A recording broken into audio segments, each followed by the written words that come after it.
ಭಾರತದ ಇತಿಹಾಸ. ಪ್ರಾಚೀನ ಭಾರತದ ಇತಿಹಾಸ. ಭಾರತದ ಭೌಗೋಳಿಕ ಲಕ್ಷಣಗಳು. ಭಾರತದ ಭೌಗೋಳಿಕ ಅಂಶಗಳು ಇತಿಹಾಸದ ಮೇಲೆ ಪ್ರಭಾವ ಬೀರುತ್ತವೆ. ಕೂಡಿದೆ. ಈ ಪ್ರದೇಶಗಳ ಜನರ ಭಾಷೆ, ಆಹಾರ, ಉಡುಪು, ಬೆಳೆಯ ರೀತಿ, ಜನಸಾಂದ್ರತೆ, ಜಾತಿ ವ್ಯವಸ್ಥೆ ವಿಭಿನ್ನವಾಗಿವೆ. ಮಣ್ಣಿನ ವೈವಿಧ್ಯತೆ, ಭೂಮೇಲ್ಪೆ, ಮಳೆ ಮತ್ತು ವಾತಾವರಣವು ವಿಭಿನ್ನ ಪ್ರದೇಶಗಳಲ್ಲಿ ವಿಭಿನ್ನ ಗುಣಗಳಿಂದ ಇತಿಹಾಸದಲ್ಲಿ ಕೆಲವೊಂದು ಪ್ರದೇಶಗಳು ಬೇರೆ ಪ್ರದೇಶಗಳಿಗಿಂತ ಹೆಚ್ಚಾಗಿ ಅಭಿವೃದ್ಧಿ ಹೊಂದಿವೆ. ಪ್ರಾದೇಶಿಕ ವ್ಯತ್ಯಾಸಗಳು ಹೆಚ್ಚಾಗಿ ಭೌಗೋಳಿಕ ಅಂಶಗಳ ಮೇಲೆ ಆಧಾರವಾಗಿದೆ. ಭಾರತ ಉಪಖಂಡದಲ್ಲಿ ಎಂದೂ ಒಂದೇ ಕರೆಯಕೀಯ ಘಟಕವಿರಲಿಲ್ಲ. ಭಾರತದಲ್ಲಿ ಮೌರ್ಯ ಸಾಮ್ರಾಜ್ಯವಾಗಿದ್ದ ಸಾರಹುಂಡದಲ್ಲಿ ಸಾಮ್ರಾಜ್ಯದ ಆಳ್ವಿಕೆಯ ನಂತರ ಬ್ರಿಟಿಷ್ ಆಳ್ವಿಕೆಯೂ ಇತ್ತು. ದೇಶದ ಭೌಗೋಳಿಕ ಲಕ್ಷಣಗಳು ಮಾನವನ ನೆಲೆಸುವಿಕೆಯ ರೀತಿಯ ಮೇಲೆ ಪ್ರಭಾವ ಬೀರುತ್ತವೆ.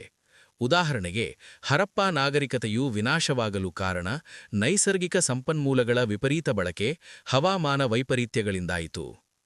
ಇತಿಹಾಸ ಪೂರ್ವಕಾಲ. ಭೂಮಿಯ ಮೇಲೆ ಮನುಷ್ಯನು ಕ್ರಿಪೂ 4 ಲಕ್ಷದಿಂದ 2 ಲಕ್ಷ ವರ್ಷಗಳ ಹಿಂದೆ ಇದ್ದನೆಂಬ ಕುರುಹುಗಳಿವೆ. ಹಳೆಯ ಶಿಲಾಯುಗದ ಜನ ಕಲ್ಲಿನ ಆಯುಧಗಳನ್ನು ಬಳಸುತ್ತಿದ್ದುದಕ್ಕೆ ಪಾಕಿಸ್ತಾನದ ಸೋನ್ ವ್ಯಾಲಿ ಮತ್ತು ಭಾರತದ ಉಪಖಂಡದಲ್ಲಿ ಸುಮಾರು ಕ್ರಿಪೂ 8000ವರೆಗೆ ಅವರು ಗಂಗಾ, ಸಿಂಧೂ ಮತ್ತು ಯಮುನಾ ನದಿ ಬಯಲುಗಳಲ್ಲಿದ್ದು ಒರಟಾದ ಕಲ್ಲುಗಳನ್ನು ಆಯುಧಗಳನ್ನಾಗಿ, ಪ್ರಾಣಿಗಳನ್ನು ಕೊಲ್ಲಲು ಗರಗಸ, ಕೊಡಲಿಯಂತಹ ಆಯುಧಗಳು ದೊರೆತಿವೆ. ಪ್ರಾಚೀನ ಶಿಲಾಯುಗದ ಅವಧಿಯ ಕೊನೆಗೆ ಸುಮಾರು ಕ್ರಿಪೂ 36,000ರಲ್ಲಿ ಆಧುನಿಕ ಜಾತಿಯ ಮನುಷ್ಯರು ಕಂಡುಬಂದರು. ಇತ್ತೀಚೆಗೆ ಪ್ರಾಕ್ತನ ಶಾಸ್ತ್ರಕ್ಕೆ ನರ್ಮದಾ ಕಣಿವೆಯಲ್ಲಿ ಆಧುನಿಕ ಮನುಷ್ಯ ಜಾತಿಯ ತಲೆಬುರುಡೆಯು ಪ್ರಾಚೀನ ಶಿಲಾಯುಗದೊಂದಿಗೆ ದೊರೆತಿದೆ. ಮಧ್ಯಶಿಲಾಯುಗದ ಕಲ್ಲಿನ ಆಯುಧಗಳು ಮಹಾರಾಷ್ಟ್ರದ ಅಹಮದ್ನಗರದ ನೆವಾಸದಲ್ಲಿಯೂ, ನಂತರದ ಶಿಲಾಯುಗವು ಆಂಧ್ರಪ್ರದೇಶದ ಕರ್ನೂಲಿನ ಗುಹೆಗಳಲ್ಲಿಯೂ, ಇತ್ತೀಚಿನ ಆಧಾರಗಳು ಅಸ್ಸಾಂ, ಬಂಗಾಳ ಮತ್ತು ಒಡಿಶಾಗಳಲ್ಲಿ ದೊರೆತಿವೆ. ನಂತರದ ಶಿಲಾಯುಗ.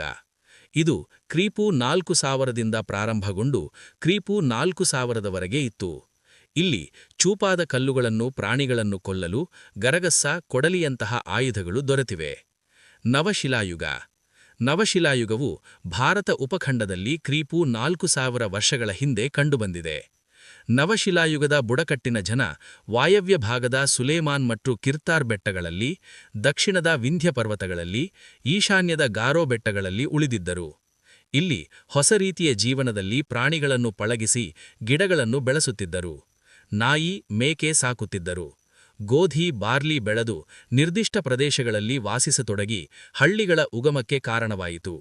ಇವರು ಕೋಲು, ಕೊಡಲಿ, ಗುದ್ದಲಿ, ಮಡಕೆಗಳ ಜೊತೆಗೆ ಚಕ್ರದ ಅನ್ವೇಷಣೆಯಾಯಿತು. 2. ಪಳೆಶಿಲಾಯುಗದ ನಿವೇಶನಗಳು. 1. ಮಧ್ಯಪ್ರದೇಶದ ನರ್ಮದಾ ತೀರದ ಭೀಮ್ಬಿಟಕ್. 2. ಕೃಷ್ಣಾ ನದಿಯ ಹತ್ತಿರ ಹಂಗಸಿ. 3. ಕರ್ನೂಲಿನ ಗುಹೆಗಳು. ಮಧ್ಯಶಿಲಾಯುಗ. 1. ಗುಜರಾತಿನ ಲಂಗನಾಜ್. 2. ಉತ್ತರ ಪ್ರದೇಶದ ಮಿರ್ಜಾಪುರದ ಮೊಹರಾನ ಪಹರ. 3. ನವಶಿಲಾಯುಗ. 1. ಮೇಹರ್ಗಳ ವಾಯವ್ಯ ಪಾಕಿಸ್ತಾನ ಹಳೆಯ ಹಳ್ಳಿ. 2. ಬಿಹಾರದ ಚಿರಂಡ್. 3. ಉತ್ತರ ಪ್ರದೇಶದ ಮಹಾಗರ, ಭತ್ತ ಮತ್ತು ದನಕರು. 4. ಆಂಧ್ರದ ಹಳ್ಳೂರು. 5. ದಕ್ಷಿಣದ ಕೃಷ್ಣಾ ಮತ್ತು ಕಾವೇರಿ ನದಿ ಮಧ್ಯದ ಪಯ್ಯಂಪಲ್ಲಿ. ಬೃಹತ್ ಶಿಲಾಯುಗ. ಕಬ್ಬಿಣ ಯುಗವನ್ನು ದಕ್ಷಿಣ ಭಾರತದಲ್ಲಿ ಬೃಹತ್ ಶಿಲಾಯುಗ ಎನ್ನುತ್ತಾರೆ. 1. ಆದಿನಲ್ಲೂರು ಕಾವೇರಿ ನದಿಯಿಂದಾಚೆ. 2. ಬ್ರಹ್ಮಗಿರಿ ಕೃಷ್ಣಾ ಮತ್ತು ಕಾವೇರಿ ನದಿಗಳ ಮಧ್ಯೆ. ಇಲ್ಲಿ ಸತ್ತವರನ್ನು ಸುಡುತ್ತಿದ್ದರು.